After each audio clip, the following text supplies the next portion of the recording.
Mis amados hermanos, tengan un bendecido día, que el Señor les bendiga grandemente. Pongámonos sobre nuestros pies, sean bienvenidos a la casa de nuestro Señor. Y por favor, los que tengan la palabra del Señor, dirijámonos al a la primera epístola de Pedro, ¿sí? En el capítulo 2, en el versículo 9, por favor. Escucha. Cuando tengan un fuerte amén.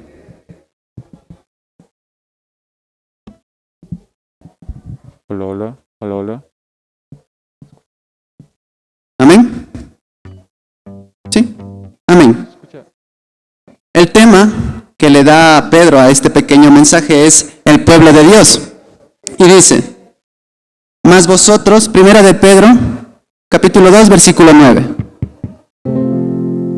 Mas vosotros sois linaje escogido, real sacerdocio, nación santa, pueblo adquirido por Dios, para que anuncies las virtudes de aquel que los llamó de las tinieblas a la luz admirable.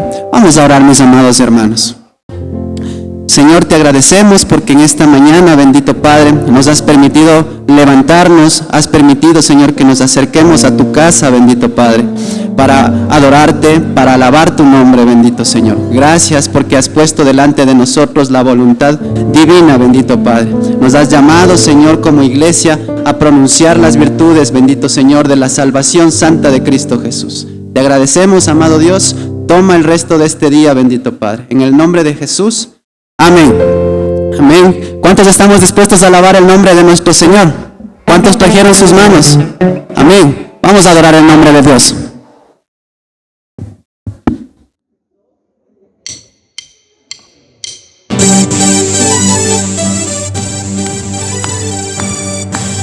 Esta alabanza dice, somos del pueblo de Dios, el pueblo escogido del Señor.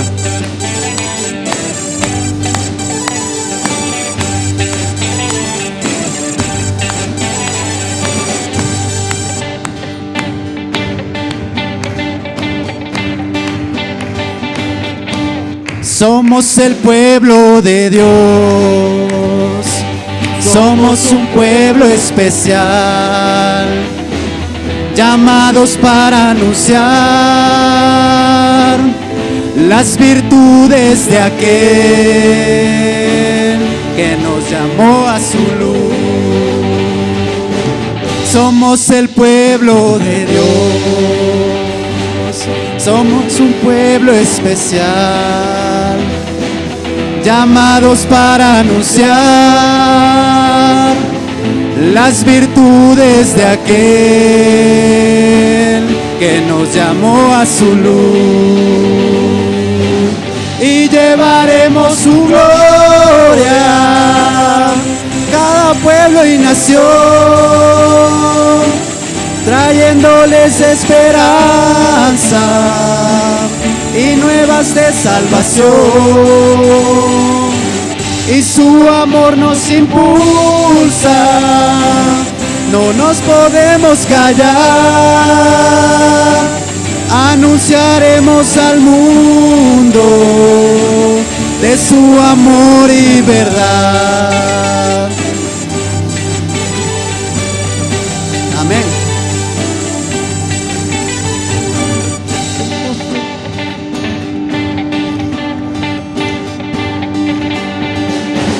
Somos el pueblo de Dios, somos un pueblo especial, llamados para anunciar las virtudes de aquel que nos llamó a su luz. Somos el pueblo de Dios, su sangre nos redimió y su espíritu dio para darnos poder y ser testigos de él. Y llevaremos su gloria a cada pueblo y nación, trayéndoles esperanza y nuevas de salvación.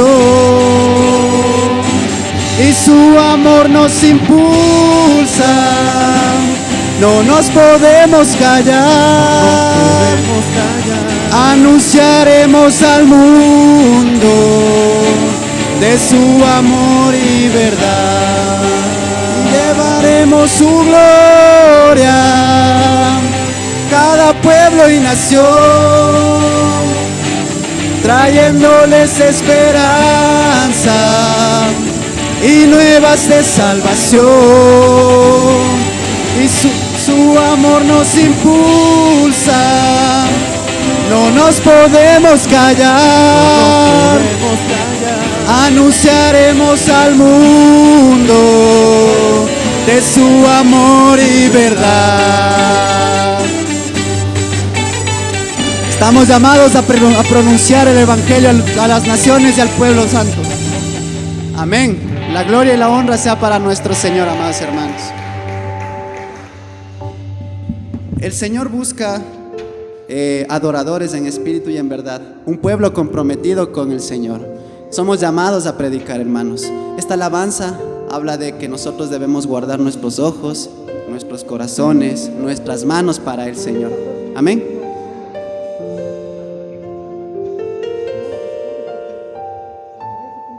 Hacemos hoy ante tu altar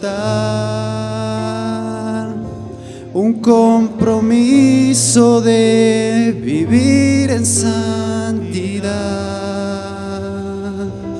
y hacemos hoy ante tu altar un pacto de hombres que te quieren agradar. Hacemos hoy. Y hacemos hoy ante tu altar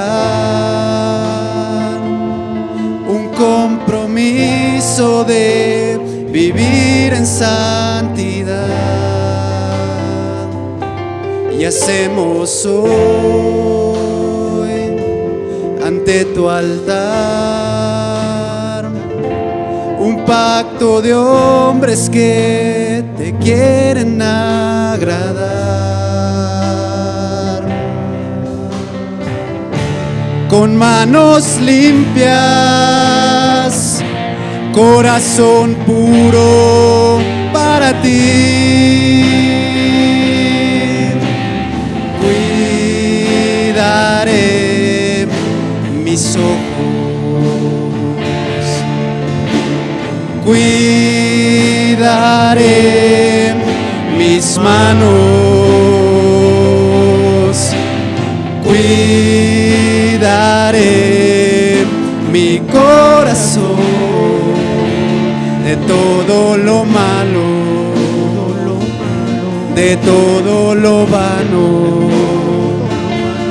No te quiero fallar jamás. ¿Cuántos se saben esta alabanza y esta adoración?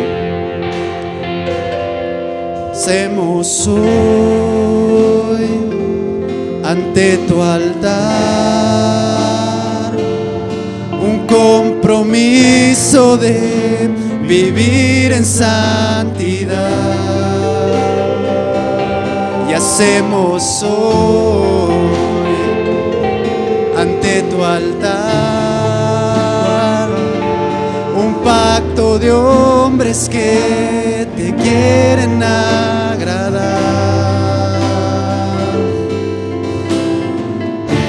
Con manos limpias, corazón puro para ti, cuidaré mis ojos, cuidaré mis manos, cuidaré mi corazón de todo lo malo, de todo lo vano. No te quiero fallar jamás. Sí, Señor. nos comprometemos a cuidar nuestra vida, bendito Dios, a guardarnos para ti, amado Padre Celestial. Has sido bueno, te has mantenido fiel con nosotros. Y lo que más podemos hacer, bendito Dios, es guardarnos para ti, bendito Padre Santo. Gracias, Señor.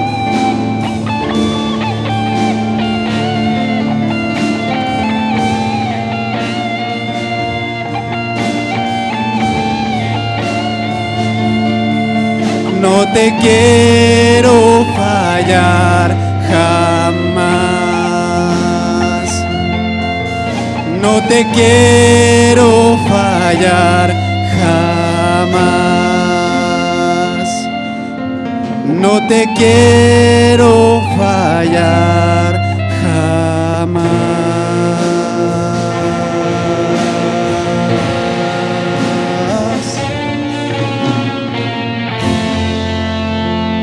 Amén, mis amados hermanos. Dios los bendiga. Sean bienvenidos a la casa del Señor. Pueden tomar sus asientos, por favor.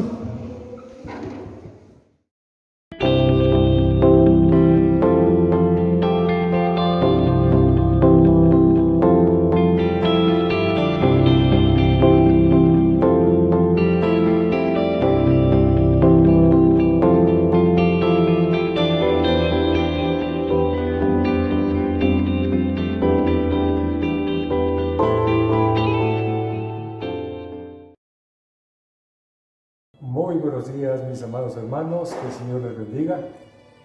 Qué gusto poder saludarles a cada uno de ustedes. Bueno, no podemos estar presencialmente, pero gracias a Dios por que el Señor provee pues estos medios para poder comunicarnos.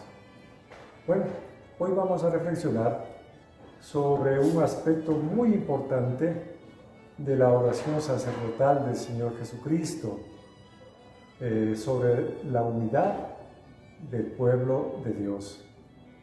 Mientras el Padre Nuestro es un modelo de oración que el Señor Jesús dejó a sus discípulos para que ellos lo apliquen a sus propias oraciones, la oración sacerdotal, en cambio, es una expresión viva y sublime que sale de la boca y del corazón del Señor.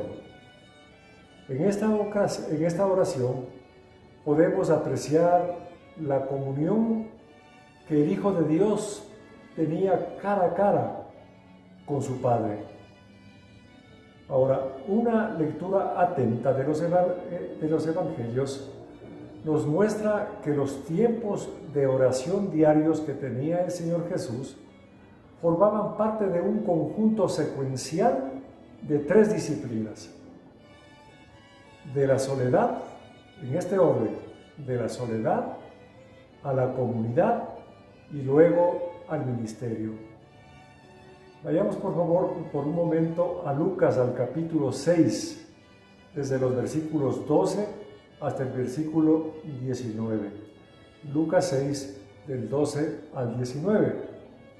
Dice la palabra de Dios: en aquellos días, Él, es decir, el Señor Jesús, fue al monte a orar y pasó la noche orando a Dios.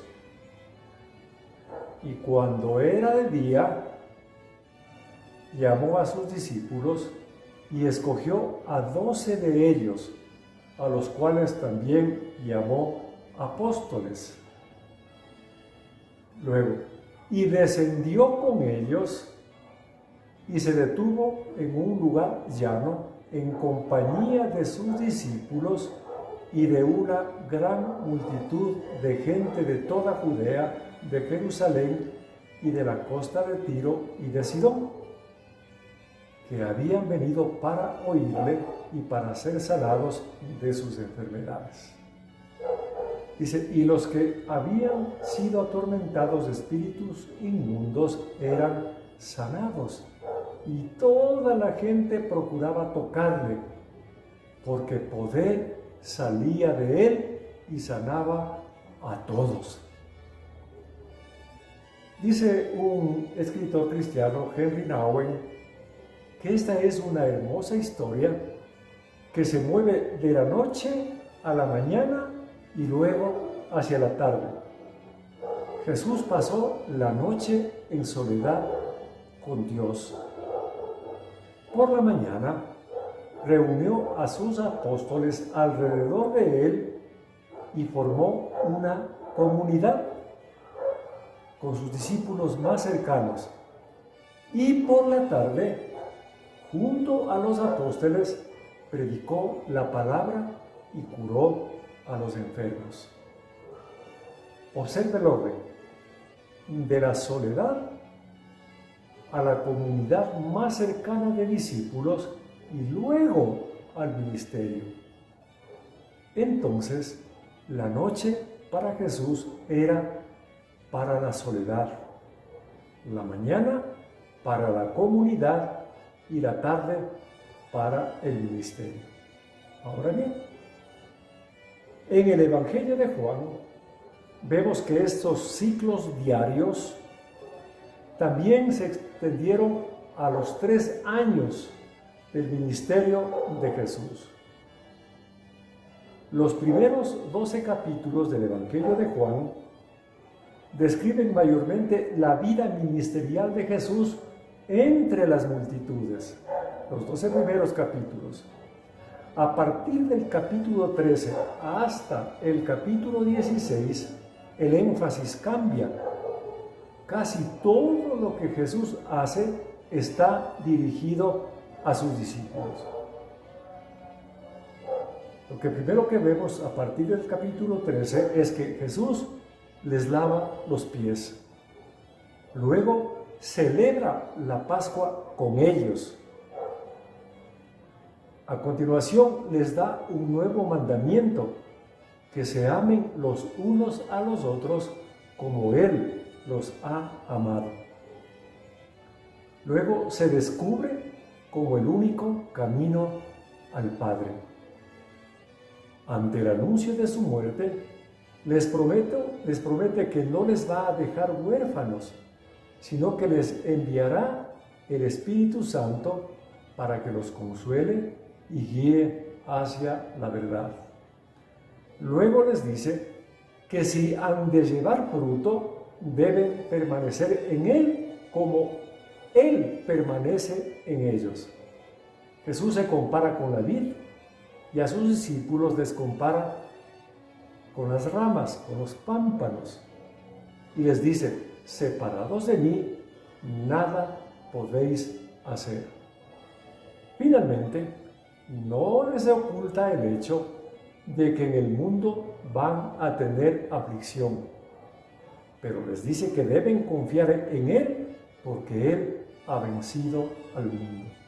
Entonces, así es como hemos pasado de la multitud, ¿no?, ahora a la comunidad, y así es como llegamos al capítulo 17 del Evangelio de Juan, donde se describe la comunión en soledad del Hijo de Dios con su Padre.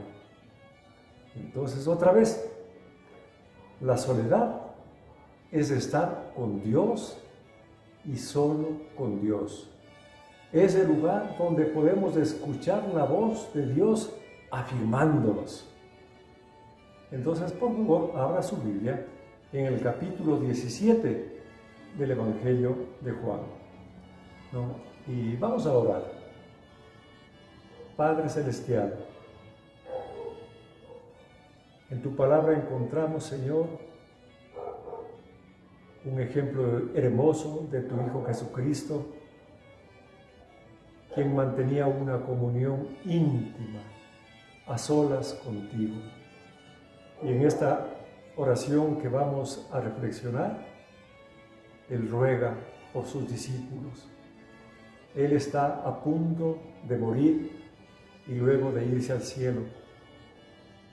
Y levanta sus ojos y te clama por cada uno de ellos, como ahora lo hace por nosotros. Entonces, Señor, toma este tiempo, dirígenos, Señor, que podamos escuchar tu voz. En el nombre de Jesús. Amén. Capítulo 17 de Juan. Dice: estas cosas habló Jesús.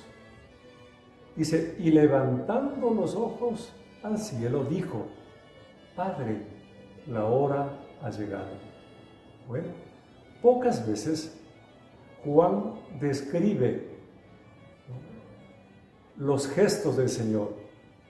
Dice, levantando los ojos al cielo. Imaginémonos, levantando sus ojos al cielo, le dijo, Padre, la hora ha llegado. ¿Qué hora? El tiempo que desde la eternidad estaba determinado para su muerte. La hora ha llegado. Luego agrega, glorifica a tu Hijo. ¿Cómo tenía que ser glorificado el Señor Jesús? ¿No? Aprobándolo, sosteniéndolo y llevándolo a través de aquella hora oscura. Dice, para que también el Hijo se glorifique en ti. Versículo 2. Dice, como le has dado potestad sobre toda carne, es decir, sobre todo ser humano. Dice, para que dé vida eterna a todos los que le diste. Dice, y esta es la vida eterna. Y esta es la vida eterna. Esa es una declaración hermosa. Y esta es la vida eterna. Que te conozcan a ti, el único Dios verdadero, y a Jesucristo a quien has enviado. Ahora, esto es bien importante, porque la vida eterna no es únicamente una vida sin fin que va a empezar cuando nosotros lleguemos al cielo.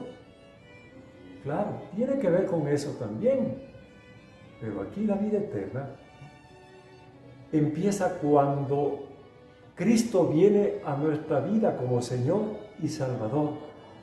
Es una vida de conocimiento y un trato diario con Dios, momento tras momento, mediante el Señor Jesucristo. Luego continúa, dice, yo te he glorificado en la tierra, he acabado la obra que me diste que hiciese. ¿Ve? Esta obra que Él ha cumplido, que el Señor ha cumplido, incluye todo lo que el Señor hizo durante esos 3 años de ministerio, hasta cuando fue llevado al cielo.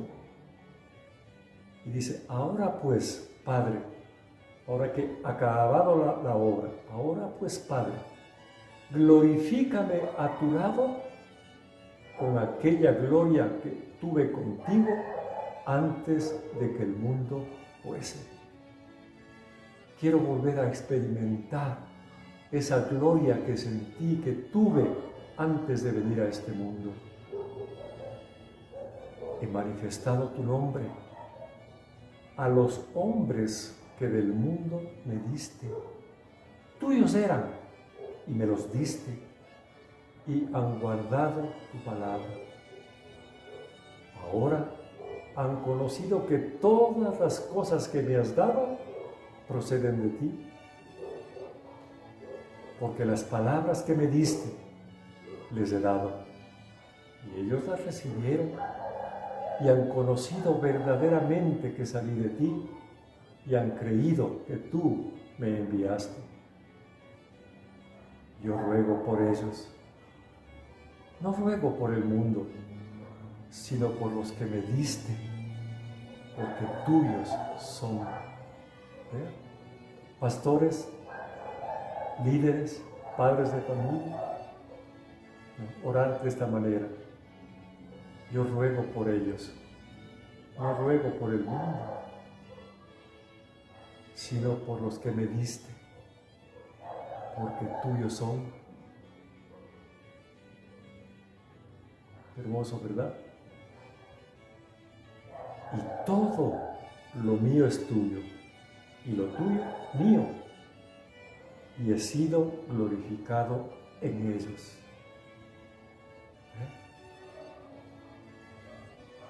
Ya no estoy en el mundo, mas estos están en el mundo, y voy a ti, Padre Santo, a los que me has dado, guárdalos en tu nombre. Y aquí viene lo que tiene que ver con el tema del mensaje de esta mañana. Guárdalos en tu nombre. ¿Para qué? Para que sean uno, así como nosotros. Entonces, esta es la primera mención que el Señor Jesús hace en esta oración acerca de la unidad del pueblo de Dios. Guárdalos en tu nombre para que sean uno. Cuando estaba con ellos en el mundo, yo los guardaba en tu nombre. A los que me diste, yo los guardé, y ninguno de ellos se perdió, sino el hijo de perdición. ¿Para qué? Para que la Escritura se cumpliese. Pero ahora voy a ti y hablo esto en el mundo. ¿Para qué? Para que tengan mi gozo cumplidos en sí mismos. Yo les he dado tu palabra, y el mundo los aborreció, porque no son del mundo, como tampoco yo soy del mundo. No ruego que los quites del mundo, sino que los guardes del mal. Aquí está haciendo referencia a la protección de Satanás y de todas aquellas fuerzas de maldad que los siguen a los discípulos de Cristo. No son del mundo, como tampoco yo soy del mundo. Santifícalos, es decir, apártalos, sepáralos en tu verdad. Tu palabra es verdad. ¿Mire? Y esta santificación de la que habla el Señor solamente se alcanza por medio de la verdad que está contenida en las Sagradas Escrituras. Santifícalos en tu verdad. Tu palabra es verdad. Como tú me enviaste al mundo, así yo los he enviado al mundo. Y por ellos yo me santifico a mí mismo, para que también ellos sean santificados en la verdad. Mas no ruego solamente por estos, sino también por los que han de creer en mí por la palabra de ellos. Es decir, esta oración nos llega también a nosotros, sino también por los que han de creer en mí por la palabra de ellos. Y aquí viene la segunda mención a la unidad. ¿Para qué? Para que todos sean uno. Como tú, oh Padre, en mí y yo en ti. Que también ellos sean uno en nosotros. La gloria que me diste, yo les he dado. ¿Para qué? Para que sean uno, así como nosotros somos uno. Yo en ellos y tú en mí, otra vez, para que sean perfectos en unidad. Para que el mundo conozca que tú me enviaste y que los has amado a ellos como también tú me has amado a mí. Padre, aquellos que me has dado, quiero que donde yo esté, también ellos estén conmigo, para que vean mi gloria que me has dado, porque me has amado desde antes de la fundación del mundo. Padre justo, el mundo no te ha conocido, pero yo te he conocido, y estos han conocido que tú me enviaste. Yo les he dado a conocer tu nombre, y los daré a conocer aún más, para que el amor con que me has amado esté en ellos y yo en ellos. ¿Bien? Como podemos ver en este capítulo, el Señor repite como una media docena de veces a su Padre, ¿no?, el tema de la unidad de sus discípulos. Y la razón es doble. Primero, para que sean uno del mismo modo que el Hijo y el Padre son uno, para que reflejen esa gloria de ser uno con el Padre, ¿no? Para que sean uno como tú y yo somos uno. Esa es la primera razón. Y la segunda, para que el mundo crea. ¿En qué? Para que el mundo crea en Jesucristo como el enviado de Dios para salvar el mundo. Ahora bien, una advertencia. Estos versículos han servido de base para los movimientos ecuménicos para promover alianzas, no solamente en los grupos que se autodenominan cristianos, como los testigos de Jehová, los mormones, los católicos, sino también una unidad entre las diferentes religiones del mundo, como el hinduismo, el islamismo, el judaísmo, el confucianismo. Pero no es esta clase de unidad a la que está haciendo referencia el Señor Jesucristo en esta oración, sino a la unidad entre el verdadero pueblo de Dios. ¿Y quién es el verdadero pueblo de Dios? Aquellos que han sido redimidos por Cristo. Entonces, esta unidad se centra en la aceptación de la revelación que el Padre dio a los primeros discípulos a través de su Hijo y en la creencia común de la verdad contenida en la palabra de Dios. Esa es la unidad por la cual el Señor ora por sus discípulos.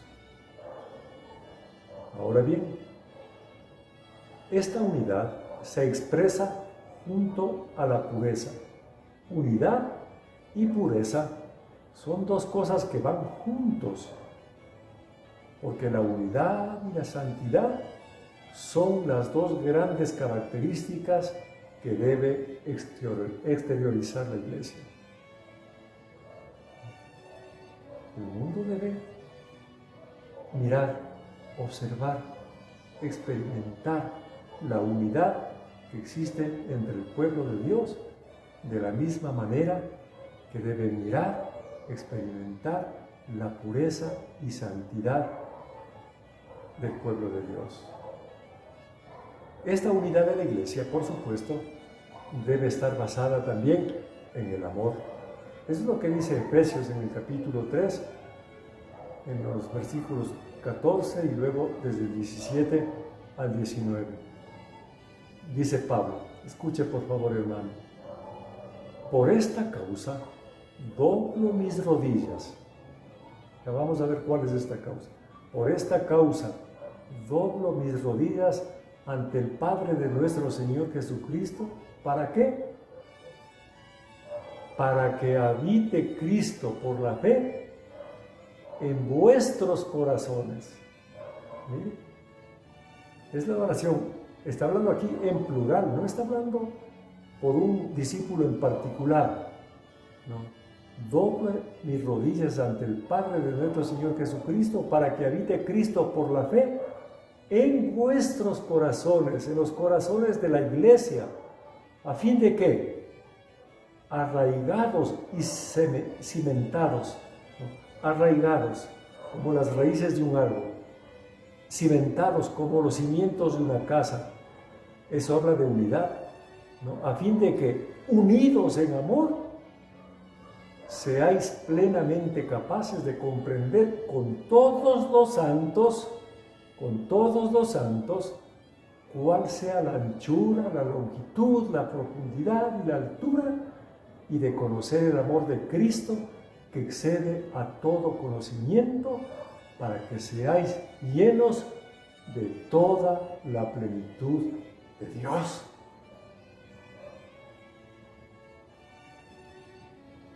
La unidad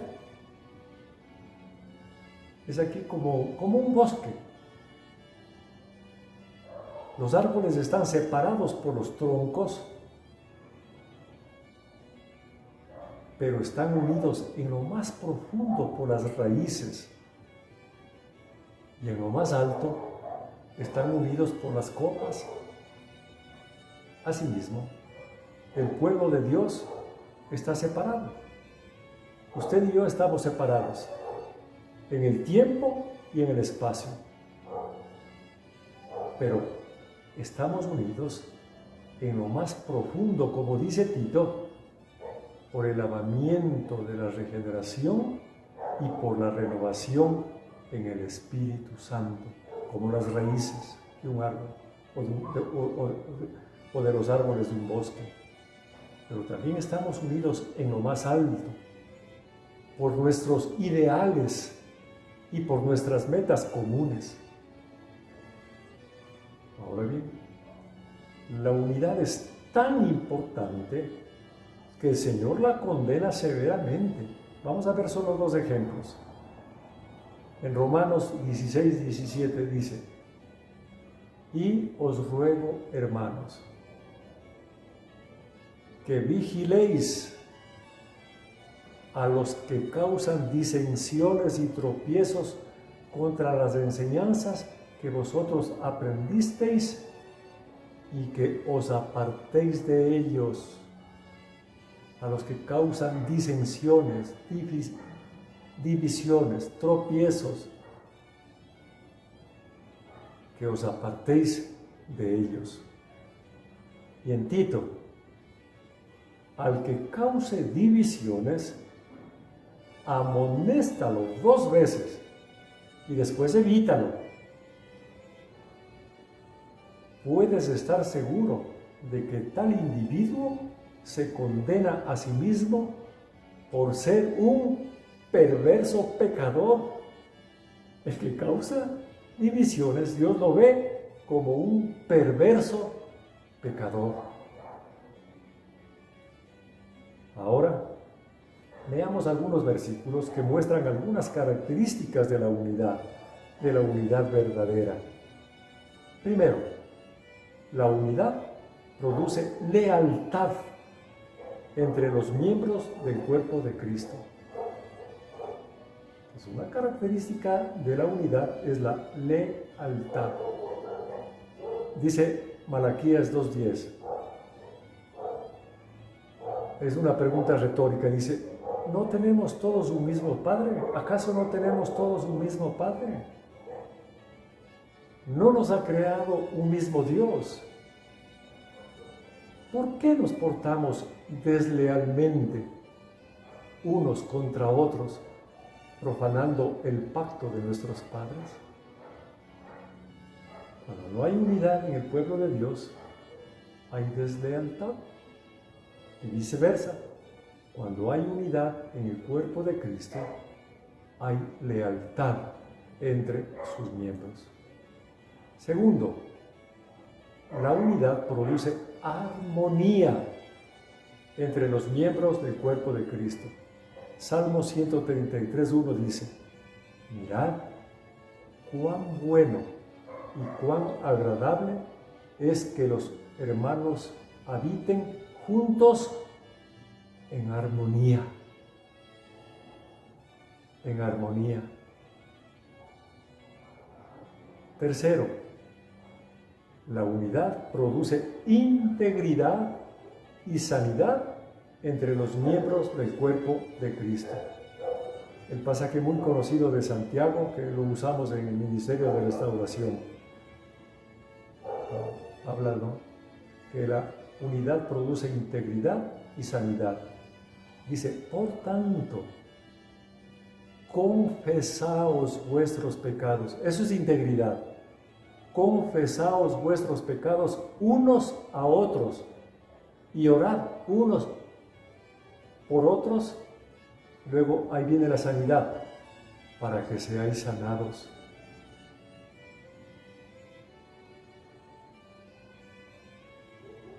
Cuarto, la unidad nos capacita como coherederos de Cristo para padecer juntamente con Él. Ahora, en estos tiempos de pandemia, en estos tiempos de persecución que está sufriendo la Iglesia alrededor del mundo. La unidad nos capacita como coherederos de Cristo para padecer juntamente con Él. Esto lo vemos en Romanos. Dice, el Espíritu mismo da testimonio a nuestro espíritu de que somos hijos de Dios. Y si hijos de Dios, también herederos, herederos de Dios y coherederos con Cristo, si en verdad, ahí está, padecemos juntamente con Él, a fin de que también seamos glorificados con Él. ¿Ya? La Biblia no oculta el tema del sufrimiento. La Iglesia, cuando sufre, está unida. Cuando un miembro enferma, la Iglesia está unida. ¿Ya? El valor del sufrimiento. Quinto, la unidad nos sella, como poner un sello, ¿no? Nos sella como posesión de Dios con el propósito de ser mensajeros de su Evangelio. ¿Se escuchó eso? La unidad nos sella como su posesión con el propósito de que seamos sus mensajeros del Evangelio. Dice Primera de Pedro, pero vosotros sois linaje, mire, habla de un grupo, toda la iglesia, pero vosotros sois linaje escogido, real sacerdocio, nación santa, pueblo adquirido por Dios para ser posesión de Dios. ¿A fin de qué? De que anunciéis las virtudes de aquel que os llamó de las tinieblas a su luz admirable.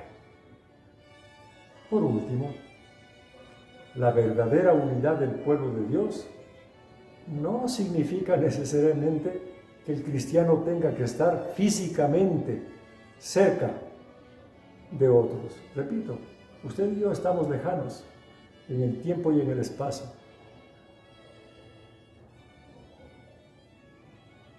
La verdadera unidad del pueblo de Dios no significa necesariamente que el cristiano tenga que estar físicamente cerca de otros cristianos. Parece más bien que la voluntad de Dios es que la cristiandad sea, como dice Deuteronomio 4:27, un pueblo disperso, esparcido como la semilla entre todos los reinos de la tierra. Dios nos separa, Dios nos esparce. ¿Para qué? Para que vayamos por todo el mundo sembrando la semilla del Evangelio. Algunas veces usa esto para sacarnos de nuestro estado de confort, de nuestra comodidad. Y como he dicho otras veces, esta pandemia, que no se le escapó el control al Señor, Dios la ha permitido para que nosotros como iglesia salgamos de nuestra situación de comodidad para ir a anunciar el Evangelio del Señor Jesucristo. Al respecto, otro escritor, un mártir, que murió en la horca en el tiempo del exterminio nazi, dijo lo siguiente, ¿no? Hablando de ser esparcidos, ¿no? Esparcidos para predicar el Evangelio, dice, esta es su promesa y su condena. ¿Dónde está la condena? Los voy a esparcir. ¿Y cuál es la promesa? Los voy a capacitar para que esparzan la semilla. El pueblo de Dios, dice, deberá vivir lejos, entre los infieles, para que la semilla del reino sea esparcida en el mundo entero. Entonces, Podemos estar separados como los troncos de los árboles de un bosque, pero estamos unidos en lo más alto por nuestros ideales y por nuestras metas comunes, que es anunciar el Evangelio por donde quiera que vayamos, en el poder del Espíritu Santo. Que el Señor nos ayude a vivir de esta manera. Oremos. Padre, gracias Señor por tu palabra. Gracias por esa preciosa oración que tu Hijo allá en el monte la pronunció antes de enfrentarse a la muerte para la salvación de cada uno de nosotros. Gracias porque en ella habla de la unidad del pueblo de Dios. Hemos visto algunas implicaciones de lo que significa esta unidad y también su propósito. De que aunque estemos separados, Señor, podamos ser instrumentos tuyos para anunciar cada uno de nosotros el bendito mensaje de tu Evangelio, del Evangelio del Señor Jesucristo. Hemos orado en su nombre. Amén. Bueno, mis queridos hermanos, muchas gracias. Guarden esta palabra en sus corazones. Guárdenla y vivamos en esta dimensión espiritual. Hasta pronto.